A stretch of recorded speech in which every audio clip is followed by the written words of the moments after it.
la manière dont il est parti, c'est dur. C'est dur, je ne croyais pas. Mais comme il est parti, où tu es? Je l'ai dit ici à la maison, il dit viens. Depuis ce jour, on est là, on est tous ensemble.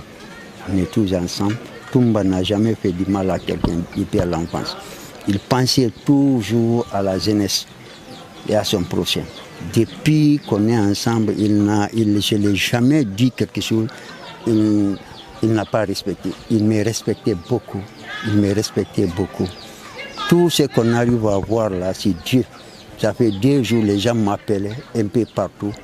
Calvaya ça, j'ai dit, je ne peux pas prononcer la mort de quelqu'un si je n'arrive pas à avoir de preuves.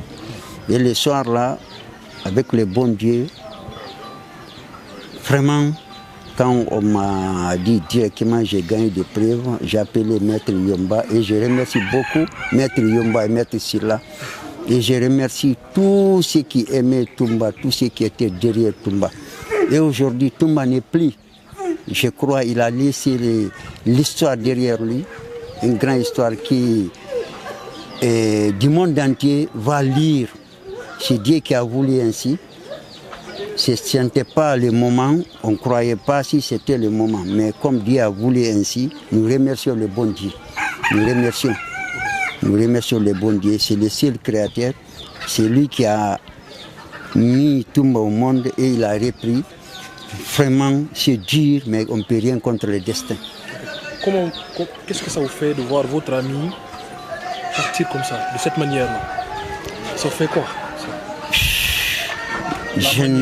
La manière dont il est parti, c'est dur.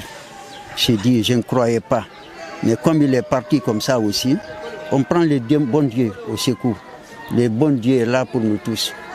Il est là pour nous tous. On ne croyait pas, ce n'était pas le moment. Il me disait toujours, je ferai de sorte que la jeunesse guinéenne s'en sort sur ce problème. Parce que les Guinéens souffrent beaucoup. C'était toujours, il avait de bonnes paroles envers les Guinéens. Toumba Diakité. C'était un homme très patient, qui pensait toujours aux autres, qui aimait faire des sacrifices, qui aimait beaucoup donner. Mais Dieu a voulu ainsi. Même hier, aujourd'hui, sa femme m'appelait.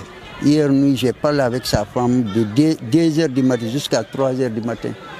Aujourd'hui encore, elle m'a appelé de la France. Vers 12h, elle pleurait. Je lui ai dit, ne pleure pas, ne pleure pas. Si tu pleures, c'est pas bon. Il faut voir le monde qui est derrière ton mari aujourd'hui. Toi, tu restes tranquille.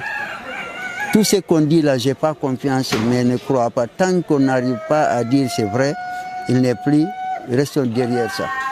Et ainsi, Dieu a voulu ainsi, restons derrière ça. Dernière chose, est-ce que vous allez demander une autopsie, qu'il y ait des enquêtes pour qu'on vous dise clairement qu'il est mort de quoi? Ça, pour le moment, on parlera en famille, voir qu'est-ce qu'il faut.